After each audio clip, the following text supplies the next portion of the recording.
Now, the industry knows it's not safe. The government knows it's not safe. And there have been lots of independent studies. The most recent one, and this is absolutely amazing. The World Health Organization just came out last month with a report stating that there is a high risk of cancer from wireless radiation.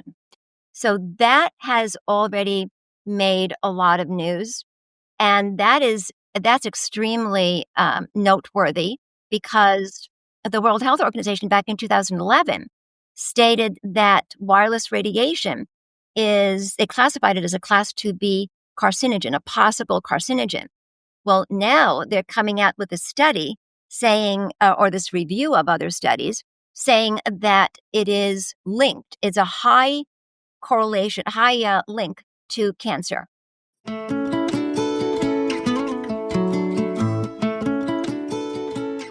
From the Weston A. Price Foundation, welcome to the Wise Traditions podcast for wise traditions in food, farming, and the healing arts. We are your source for scientific knowledge and traditional wisdom to help you achieve optimal health. And now here is our host and producer, Hilda Labrada Gore. Hey, Hilda here. Atrial fibrillation, anxiety, clusters of tumors near cell towers. Are these issues the result of ultra-processed foods or something lurking in the environment? This is episode 540, and our guest today is Odette Wilkens. Odette is the president, general counsel, and co-founder of the National Call for Safe Technology. Odette today talks to us about the threat of radiation, the biological effects of cell towers all around us. She asks important questions like, do we actually need 5G in the first place? And whether or not we have a legal leg to stand on when it comes to the removal of these towers or even preventing their implementation in our neighborhood in the first place. As an attorney, Odette goes over federal bills and the role of the SEC in all of this. That's the Federal Communications Commission. Listen closely on this episode for how to protect yourself and your family from unwanted radiation. And before we get into the conversation, I want to invite you to become a member of the Weston A. Price Foundation. This is our 25th year, and to celebrate, we are giving away Wise Traditions-friendly prize packages to people who become members. It helps us move forward with our work of education, research, and activism. Simply go to westonaprice.org, click on the button, join now, become a member, use the code POD10, and it's only $30 for the year. And you might just win a little something something. Welcome to the Weston A. Price Foundation family. In advance, and thank you for your support. This is Hilda Labrada Gore, and you're listening to Wise Traditions. Welcome to Wise Traditions, Odette. Hello, thank you very much for having me. Odette, tell me about the time you were in Midtown in New York City. What did your little meter tell you about the radiation you were exposed to there? Well, I have to tell you that I was walking around, I was feeling great, and all of a sudden, I walked in on one of the blocks and I felt horrible. And I said, how come I'm feeling so horrible all of a sudden? And so I took out my meter, and lo and behold, it was at over 500,000 units, 500,000 microwatts per meter squared. I have a Safe and Sound Pro 2 by Safe Living Technologies, and I took it out and I said, oh my God, that's why I was feeling so bad. 10 is safe. 10 is safe. 10 is safe. Up to 10 is safe. Above that, I can withstand up to 1,000, but 500,000, 500,000, I said, I've got to get out of here. So I quickly went into the subway because there it cut the radiation so that it was only down to maybe 2,000 or 3,000, but 500,000, no wonder I was feeling so horrible. And just think of all the people living in that all the time. Oh my goodness. And not realizing that that's why they feel horrible. Maybe they feel like it's something about them. No, it isn't. It's environmental. Wow. So this is so important to touch on because people are getting sick. And sometimes in our Weston A. Price frame of mind, we think it always has to do with nutrition. But we're going to focus today on radiation. Talk to me a little bit about the clusters of illness that have come about as a result of towers that are too close to elementary schools or residences? Oh, certainly. First of all, we found that there happen to be clusters coincidentally where there have been cell towers. So for instance, in Ripon, California, there's an elementary school there, and there was a cell tower that was placed there a number of years ago. And there were 4 children who came down with cancer, liver, kidney, and brain cancer, and 4 teachers developed breast cancer. One of those children who got brain cancer when he was 10 years old recently passed away last August. In Idaho, in Eagle, Idaho, there seems to be a cluster of atrial fibrillation from the 5G cell towers that have been placed there. They didn't have this before the 5G cell towers, and now that they have the 5G cell towers, more and more people are complaining of atrial fibrillation. And one of them is filing suit for accommodation under the Americans with Disabilities Act. Now, I understand because we had Daphne Tackover on our show some time ago, and she said you can never fight 5G by saying that there's a health concern related to the radiation being emitted by these towers. Is that true? That is correct. According to the Telecommunications Act of 1996, there is a provision there that talks about the fact that if the telecom companies are operating within the FCC emission limits, wireless emission limits for human exposure, that there can be no legal claim for any personal injuries of adverse health impacts. But the fact is that wireless radiation is biologically active. Now, whether you're affected by it or not, or you're aware of it or not, is another issue. But certainly your cells are aware of it, and it is biologically active. That's already been found by government studies, a study that was also funded by industry, and independent studies as well. So, is there any tactic? I want to veer into advocacy just for a second here because what you shared already is so alarming. Is there any tactic we can take to ask for cell towers to be taken down if we can't say it has to do with a health reasoning? Well, yes, you can do it under aesthetic impacts, and that's under Section 106 of the National Historic Preservation Act. If it has an aesthetic impact, then yes, and particularly if it's an historic structure or an historic district that is eligible or is on the National Register of Historic Places. You can you can stop a tower with that. And people have opposed it also on the fact that their property values will go down because people don't want to buy homes next to cell towers. And if you have, your dream home and all of a sudden they build a cell tower right next to your home, that's going to be problematic. There's another cluster in Massachusetts in the Berkshires in Shacktown. 17 residents got sick when a 4G tower was placed down the block on their street. And 17 got ill. Children were vomiting in their beds. They kept pails next to their beds in case they would vomit in the middle of the night. Many evacuated who could afford to evacuate. And from what I understand, it was reported to me that one resident who remained died recently.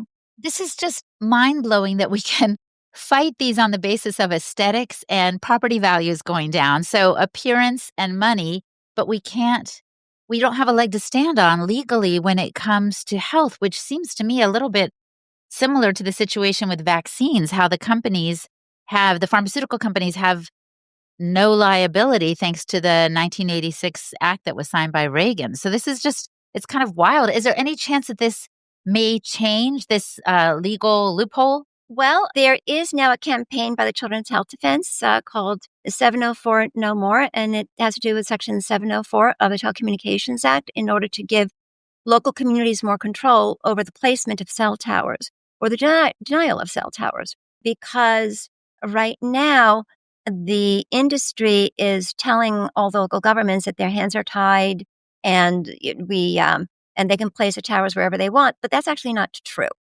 because the Telecommunications Act has put in it it's called cooperative federalism, where there's a balance between the state government and the local government and the federal government, and so that they would act cooperatively. But so far they have not acted cooperatively, and the FCC has preempted the discussion on the biological effects of cell towers and wireless radiation, while also abandoning it. The FCC was in a lawsuit that was brought by Environmental Health Trust and Children's Health Defense. And in 2021, the Federal District Court of Appeals in D.C. said that the FCC violated the Administrative Procedures Act because they did not look at the 11,000 pages of scientific studies showing harm within their limits, nor did they look at the about 200 accounts of personal injury. Now, back in 2013, the FCC opened up a docket, which means they just opened up a portal on the internet to receive comments on whether they should update their limits. Now, at the time that the limits were set in 1996, we didn't have 3G, we may have had some 3G, but we didn't have 4G, 5G, and we didn't have the ubiquitous presence of cell towers and cell phones and cellular devices. So those limits were set at a time when there were very few around in the world. Now it's ubiquitous. And so the U.S. Government Accountability Office told the FCC that they really needed to update their limits. They needed to look at their limits and update them. So in 2013, the FCC got a whole bunch of information, 11,000 pages of scientific studies showing harm within their limits. In 2019, they closed the docket and they said, there's nothing to see here. We're not going to change the limits. That's when they got sued. And in 2021, the Federal Appellate Court in D.C. decided that the FCC acted in an arbitrary and capricious manner and that they had to go back and review their limits. It is now 2025. The FCC has failed to comply with a court order. So what's going to happen next? Well, what's happening is, first of all, let me just tell you the landscape. The landscape is that if the Telecommunications Act says that you cannot bring a legal claim for any personal injury so long as the telecom industry is operating within the FCC limits, and on the other hand, the FCC is not updating their limits, so that the limits are so high that people are getting injured, that you're caught between a rock and a hard place. So the thing we need to do is we need to compel the FCC to comply with the court order. Now, there are a number of federal bills that are being introduced in Congress to increase the amount of spectrum authorization for the FCC. That means that they can give out more licenses for wireless radiation. We're saying that should be conditioned on their compliance with the court order, that they should not be giving out any more wireless spectrum until they comply with the court order and that they can attest to the complete safety. And they really can't, because they have actual notice from all these studies that it's not safe. Now, the industry knows it's not safe. The government knows it's not safe. And there have been lots of independent studies. The most recent one, and this is absolutely amazing. The World Health Organization just came out last month with a report stating that there is a high risk of cancer from wireless radiation. So that has already made a lot of news. That's extremely noteworthy, because the World Health Organization back in 2011 stated that wireless radiation they classified it as a class 2B carcinogen, a possible carcinogen. Well, now they're coming out with a study saying, or this review of other studies, saying that it is linked. It's a high correlation, link to cancer. So it's not just possible, it is linked. It is linked. Wow.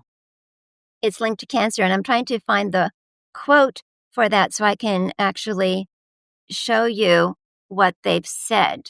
Yeah, that's big. I see what you're saying. Is 5G safe? So the World Health Organization in April 2025, in their review, concludes there is evidence that RF, which is radio frequency, EMF, which is electromagnetic frequency, exposure increases the incidence of cancer in experimental animals, with the certainty of evidence being stronger for malignant heart schwannomas and gliomas, which are brain cancers, brain tumors. And so, women who put the cell phones in their bra, they found that women were getting cancer in that area where they were putting the cell phones in their bra.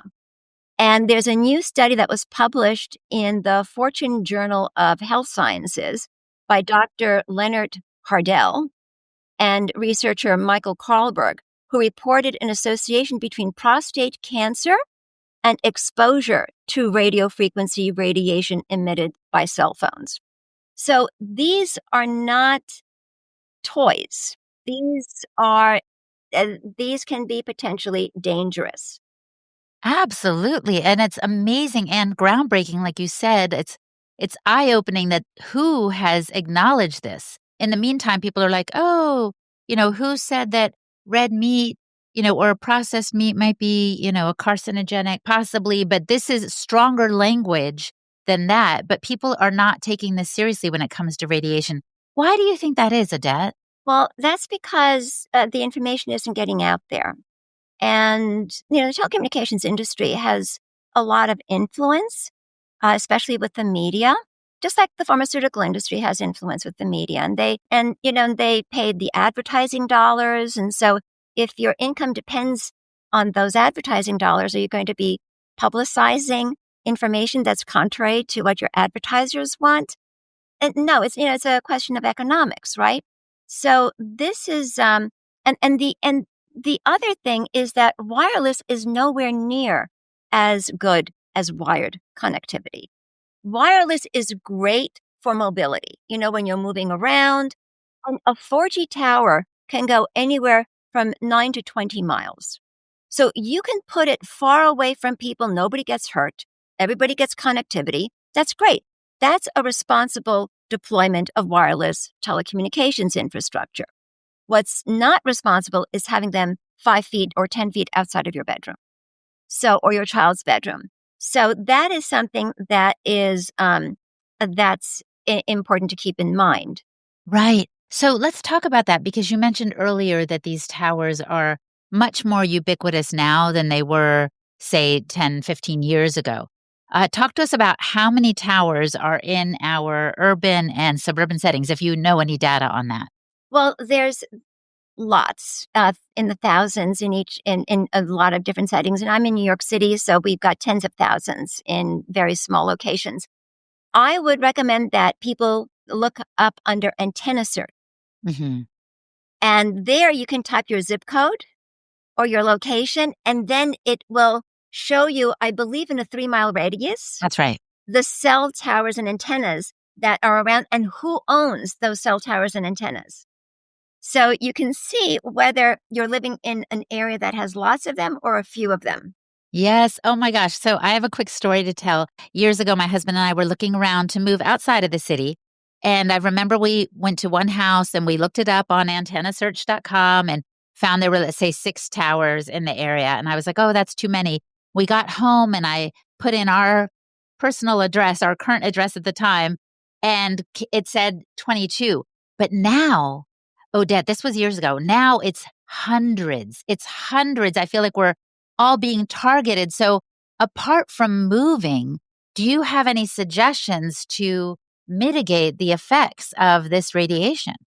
Well, there are some companies that provide for shielding. There's paint. You can use shielding paint, but that has to be grounded.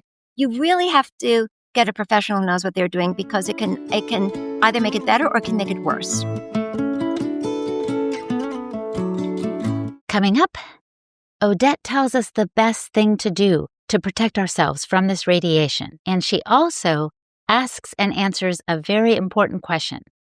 Why do we need 5G in the first place? You're listening to the Wise Traditions podcast from the Weston A. Price Foundation. We pause now to recognize our sponsors. Optimal Carnivore. Organ meats are some of the most nutrient-dense foods on the planet. And yet, they can be difficult to source to find high-quality organ meats, and they're not always easy to prepare. Well, the founders of Optimal Carnivore understood this, and this is why they've decided to make it simple for you, taking out the hassle and guesswork. They have sourced high-quality organ meat from New Zealand, and they have freeze-dried the organs, encapsulating them into convenient bovine gelatin capsules. Their products are 100% grass-fed organ meats from New Zealand, and they've got no GMOs, they're free of hormones, pesticides, and antibiotics too. And they're grass-finished to boot.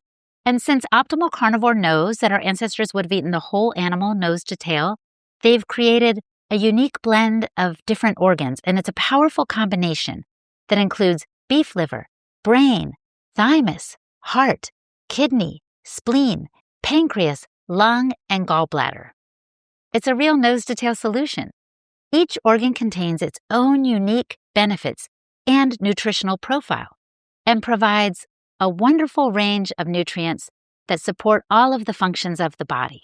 What's beautiful is that Optimal Carnivore also plants one tree for every product sold, which helps the environment. And these products are great for you if you're on the go or still trying to acquire a taste for organ meats. So check them out. Go to amazon.com/optimalcarnivore and check out their bone marrow, their brain nourish, their grass-fed organ complex, and other amazing products. Again, that's amazon.com/optimalcarnivore and use the code WESTON10 to save 10% on all products. One more time, it's amazon.com/optimalcarnivore and the code WESTON10 to save 10%. And Earth Runners. In congruence with ancestral wisdom, it is apparent that we need to incorporate more simple, nature-based lifestyle practices and outsource less of our modern life to technology. This is one reason it's important for us to get grounded again. Our ancestors spent most of their time barefoot or in leather-soled shoes that allowed the Earth's energy to penetrate their bodies. We instead are walking around with rubber-soled shoes or driving with tires, and we don't get that Earth's energy, so we suffer as a consequence. So let's rewild ourselves, and using Earth Runner sandals is a good way to go. These are designed on the ancient Huarache-style sandal that indigenous people have worn for millennia. And basically, it's got a flexible sole, so you have kind of a minimalist foot feeling that helps everything upstream in the body. And then there's a little copper plug on the bottom that allows you to receive the Earth's negative energy, which in turn gives you a positive, beneficial charge. So instead of being insulated from the Earth, reconnect once again. It's basically a more barefoot experience, both physically and electrically. And it's the lace attached to the copper plug that conducts the Earth's energy to your body. It's probably going to be the most minimalist, natural, grounded shoe you've ever tried. Enjoy the myriad of benefits while taking in the elements just as our ancestors used to do. Earth Runners. It's a minimalist sole for healthy full range of foot movement and a connection like none other. They are restoring our relationship with nature and helping us rediscover our ancestral roots via minimalist earthing sandals. Rewild and reconnect with Earth Runners. You can find them at earthrunners.com and use the code WISE2025 for 10% off. Again, that's earthrunners.com and the code WISE2025 at checkout for 10% off. This is Hoda Labrada Gore, and you're listening to Wise Traditions. So really, the best thing to do is to be in an area that doesn't have it, and sometimes you do have to move, which is terrible because people have bought their dream homes. They've invested a lot of money in their dream homes, and then they have to move. Well, that's what happened. That's what happened in Pittsfield. This was their dream home, and these, people who got sick had to move to an inferior place. Now, that should not be. Well, and I just want to say, you were saying that 4G towers can help people communicate even if they are miles from the person who's trying to get online. So my question is, why are they so concentrated then if we can get connectivity with them further apart? Well, that is the question. Why do we need 5G? 5G is really meant for machine-to-machine communications. It's really not meant for your cell phone or to stream video. Yeah, you may be able to stream video a little bit faster than 4G or 4G LTE. But do you really need it? Not really. And from what I've been told, it's supposed to be the foundation for AI. Now, do we need that to make a phone call or to access the internet? I'm not so sure we need that, but we can use 4G or 4G LTE. And 4G LTE has a little bit of a less span from what I understand. It may go up to maybe 4 miles. But the thing is that it's still not 10 feet outside your window. And with 5, the big hype is, thinking that having the next generation is going to be better. It's like the iPhone. You have the iPhone 10, you have the iPhone 12, the iPhone 15. Look at all the additional features you're going to get. So you're spending more money. You may get more features, but you're spending more money because that's what they want you to do. And what do you think that's going to be any different for the telecom industry? 2G, 3G, 4G, 5G, isn't that great? Now they're going to have to get a new phone, a whole new service plan. And then when you get to 6G and so on. Now with 5G, what they do is they advertise, and this is correct, that it carries a tremendous amount of capacity of data, right? So as opposed to, let's say, 4G being a 4-lane highway, 5G is a 10-lane highway. So it carries a lot of data. But the high band 5G goes maybe 500 feet. That's what I've heard from site developers who are putting these in. 500 feet? 500 feet. That's why they have to be so close together, because it's like a relay station, like they need to be close together so that they can provide that coverage. But who needs 5G when you have 4G that can be miles and miles away and you get the similar service? So what I was saying before is that wireless is for mobility. That's when you're traveling, you have an emergency, absolutely. No one's getting rid of their cell phones and no one's getting rid of the cell towers, but they should be placed responsibly.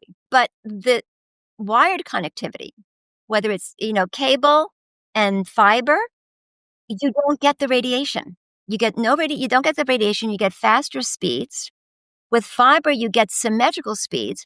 So I believe it's in Chattanooga, Tennessee, that they have symmetrical 1 gig speeds for fiber. And they're going quantum because that entire city is wired for fiber.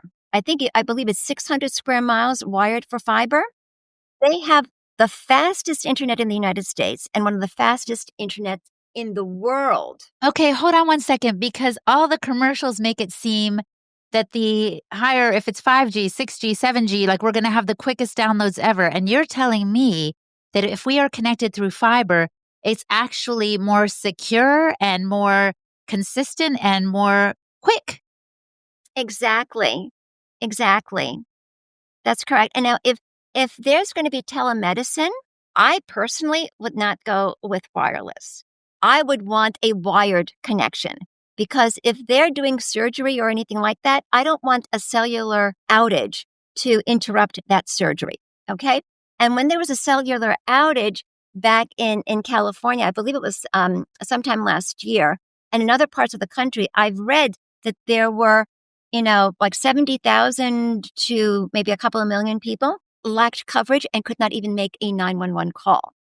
So while the advertisements are talking about bridging the digital divide, they're creating another divide because they're not supporting the copper wires. So if you have a cellular outage and you need to make a 911 call and they've just taken out your copper wire, so you don't have a landline anymore, how are you going to make a 911 call? And hardly anybody has landlines anymore, right?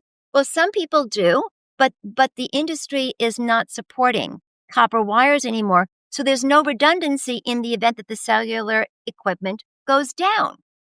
And so, for example, I'm just thinking about the recent outages that there were in Europe, right? That affects communication as well, but there's no redundancy. So we'll be out of touch, literally, and important things like surgeries or critical communications of national security importance will be limited. Well, yeah, I mean, I'm sure the government has certain redundancies, but the consumers don't have redundancies. We don't have an ability to make a 911 call with our copper lines anymore. So what I'm saying is that, and you were saying that, yes, it is more secure. 5G is known to be insecure. It is less secure than 3G or 4G. That is what former FCC chair and the former president of the CTIA, the big wireless trade association in the United States, said that 5G is less secure than its predecessors. And he co-authored an article where he talks about the 5G cyber paradox, that the more efficient the architecture of 5G is, the less secure it is. So if you see, 5G is a software-based system. It's not hardware-based. So if you're working with 3G or 4G, that's a hardware-based system. So if there's a security breach, you can quarantine the breach. But if you have a software-based system, which is what 5G is, how do you quarantine the breach? You gain access to one node. You can gain access to the entire network. Because for 5G to operate, you need to have lots of nodes, lots and thousands more nodes. So that already increases the surface area for hackers. Oh my gosh. When you say nodes, do you mean like the little antennas that we see on the side of buildings and things like that? Yes. Okay. And no wonder they're so close together. And especially, as you said, especially concentrated in cities. But I want to pivot for a second, Odette, and talk about President Trump's order in February of this year, 2025. He was establishing a commission to study chronic disease. Did he include the effects of electromagnetic radiation? Oh, absolutely. It made it into the executive order establishing the MAHA Commission, Make America Healthy Again Commission. And he specifically talked about studying the effects of chronic disease in children from electromagnetic radiation as a potential contributing cause to chronic disease in children. And that's very important because it has already been shown through various studies that children are getting ADHD. It affects their brain development, and they get neurological and cardiac disorders as well as cancer from electromagnetic radiation. So this is a very big deal that the commission was established to study potential causes of chronic disease, including from electromagnetic radiation. Yeah, that seems very encouraging. And yet at the same time, haven't federal bills been passed that eliminate local control for the takeover of these telecommunications towers? Well, there have been some bills that were passed in the prior Congress, which allows cell towers to be put anywhere in our federal lands, anywhere in our federal forests, which is going to be a disaster because people go there to get away from technology. And especially soldiers who come back with post-traumatic stress syndrome, the doctors there's a doctor who I know prescribes going to the parks in order to ground and to get away from technology. And this is not going to be possible. So this is, there's also other bills that were passed last year that accelerates the satellite launches. And that's also a problem because after 5 years, the satellites come back down to Earth and they only have a 5-year lifespan. And so all the debris that comes down onto the Earth, we really don't know just all the damage that it's going to do to our vegetation, to our plants, to our forests, and to our food. Oh my gosh, Odette. So are you encouraged or discouraged when you look at the landscape of what's happening right now? Well, I have to say you have to be realistic about what's going on in order to be able to do something about it. Mm. So we have our eyes completely open as to what they're doing. We already know that there are 20 federal bills that have been introduced in Congress already since the beginning of the year to take away local control. And so it's important for people to get in touch with their legislators to let them know that they don't want these bills because the legislators are hearing from the telecom industry. I can't tell you, Hilda, how many people we've spoken to where they say, no one has come to us with this before. We've never heard about this before. Because as we started in this interview, we were talking about the publicity and how come nobody has heard about it. It's because the people who control the information are putting a lid on it. So it's our responsibility to communicate it to the legislators and to our policymakers to let them know, no, we are the people that you should be listening to, not the telecom industry. Yeah, you can listen to the telecom industry, but you will, you really need to protect public safety, right? So the only way that we're going to be able to communicate is to really get them to know that we exist, get them to know that we are there, and to have a communication cycle with them and to give them the data. They don't have the data. And so that is what we have to give. So even though in the MAHA Commission, they're looking at electromagnetic radiation as a potential cause of chronic disease, these bills are accelerating wireless radiation. So there's a disconnect, and we have to connect the dots for them and say, you're in conflict with the MAHA Commission. And this is what you need to do. So if people want to get involved in this, they can contact me. And we have, a meeting, in our organization, and we talk about, how to approach the staff, how to approach the legislators, and the information we need to provide to them. And it's just a question of disseminating the appropriate information as opposed to the incorrect information that they're getting from the telecom industry. Right. Absolutely. I can see that. But what do you say, Odette, to the person's like, oh, I've heard of your organization, Odette, but I feel like it's all overblown. Like, we don't have any cancer where I live. And it's probably because, we're eating fish laden with mercury or something anyway. It has nothing to do with the radiation. What do you say to the skeptics who say, I don't see it, so I don't feel it, and I don't think we're going through all this? I'm all about more tech and more 5G and 6G and 7G. That's a great question because I'm a technology attorney.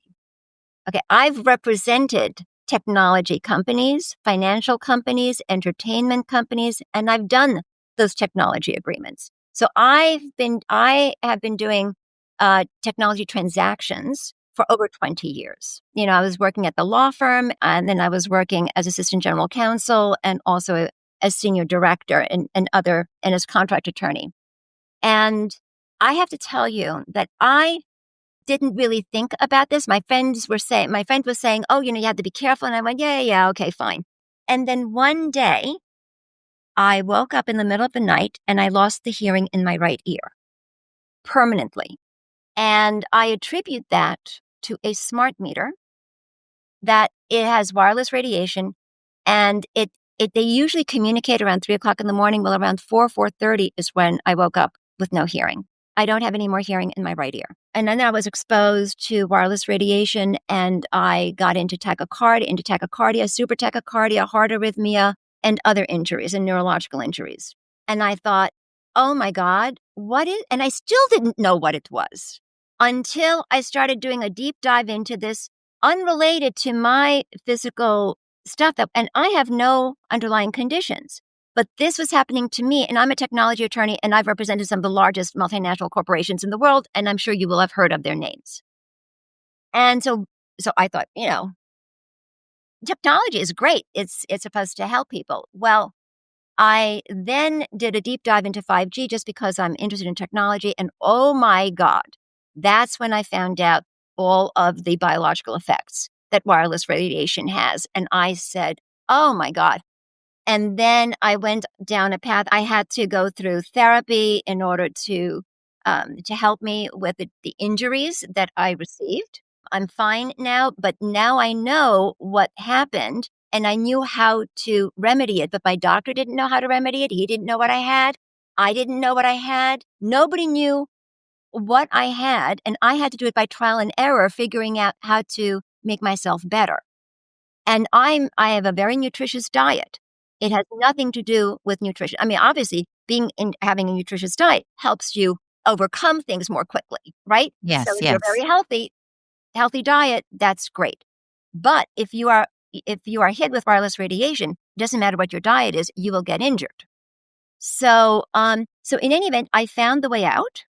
But as a result of that, I know I know when people are telling me that they're experiencing this, what they might need to do. So for instance, turn off your Wi-Fi at night. Do not work with your Wi-Fi at your desk because you are being hit with millions of microwatts per meter squared, millions of units of wireless radiation.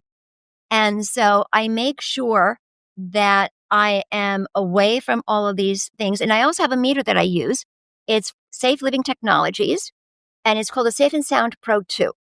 I think I have one of those. Oh, fantastic. Yes. That tells me if I am walking in an area and I'm not feeling so hot and I'm thinking, God, am I coming down with the flu or is it something in the environment? And I take out my meter and it's reading super high. Okay, I have to get out of there. So I try to get out as quickly as possible. One time I didn't get out quickly enough and I got into a tachycardia event and I had to go to the emergency room. So I've already been hospitalized twice because of this and have gone to the emergency room 4 times. This is crazy. And so as we start to wrap up, I do want to ask you, can you list some of the biological effects and how these might appear symptomatically on an individual? Oh, sure. It's headache, tinnitus, disorientation, chronic fatigue. Wireless radiation will make you very, very tired. I would have to go to sleep at 5 o'clock in the afternoon because I couldn't even think anymore until I figured out how to alleviate that. Mm-hmm. Nausea, vomiting, cardiac issues, arrhythmia, tachycardia, brain disorders, anxiety, depression. It is such a huge constellation of symptoms that unless you know that you are aware of the amount of wireless radiation that you're being exposed to, you may not know that may be the cause of why you're not feeling well, and also cancer. Oh my gosh, of course. So some of these things people might think, oh yes, I've been too long on my computer. Of course I have a headache, but they're not realizing it's related to the radiation exposure. So lots for people to consider. Odette, I'm going to put in the show notes, obviously in the description, where people can find you, how they can get started with some activism. And I'm so grateful that you're bringing awareness to this issue. I do want to ask you the question I love to pose at the end here now, as the listener may be wondering if they can do one thing to improve their health. It may be related to what we've been discussing or not. If they could just do one thing to improve their health, what would you recommend that they do, Odette? Okay. When you're using your cell phone, do not hold it. Put it on the desk. Use airplane. Use your speakerphone to speak. Never hold it to your head because it was never tested for safety against the head. It was tested for safety away from the head. And people use it against the head. That is not safe. So do that with your phone. Put your phone on airplane mode when you are not using it or you're not expecting it. Do not put it in your pants pocket. It affects your sperm and sperm motility. Men have gotten, from what I've heard, have gotten colon cancer and there's also an incidence of testicular cancer that I've heard about. And so do not put it in your bra because women have gotten breast cancer exactly in the shape and in the location of where they put the cell phone. Turn off your Wi-Fi at night. Do not sit with your Wi-Fi at your workstation. And also, if you need to have your Wi-Fi, it's best to have a wired connection, a wired Ethernet connection. You do not need wireless at home. Wired is for stationary use and wireless is for mobility. It should not be for fixed use. So if you definitely need your Wi-Fi, however, you can buy a signal tamer, which is a netting that you can put over the Wi-Fi tower, and it will reduce the radiation by 90% and will not affect your ability to use your Wi-Fi. That's how much power they emit. So I know you asked me for one thing, but these are all mitigation things that people can use together. Oh, I'm so thankful that you brought them all up. These are very practical tips that I think will help every listener. Thank you so much for your time today, Odette. On behalf of the Weston A. Price Foundation, it has been a pleasure. Thank you. Our guest today was Odette Wilkens. Check out her websites, thenationalcall.org and wiredbroadband.org to learn more. And I am Hilda Labrador, the host and producer of this podcast on behalf of the Weston A. Price Foundation. You can find me at holistichilda.com. And for the transcript for today's episode, visit our website, westonaprice.org, and click on the podcast page. And now for a recent review from Apple Podcasts. Washington, D.C. girl said this: "Love this podcast. Keep up the great work. I love it. And your professionalism and your guests. That really means a lot, Washington, D.C. girl. Seriously, I'm sending you a lot of love in return. And if you want to send us love, please do. You can write us at info@westinaprice.org, send us an email, and put letter to the editor in the subject line and tell us why you love the show or how the Wise Traditions lifestyle has made a difference for you. Or go to Apple Podcasts, click on ratings and reviews, give us a bunch of stars, and tell us why you enjoy the show. And thank you so much for listening, my friend. Stay well, and remember to keep your feet on the ground and your face to the sun. On behalf of the Weston A. Price Foundation, thanks for listening. We have many free resources to support you on your health journey. Visit westonaprice.org to find podcasts, articles, videos, and more.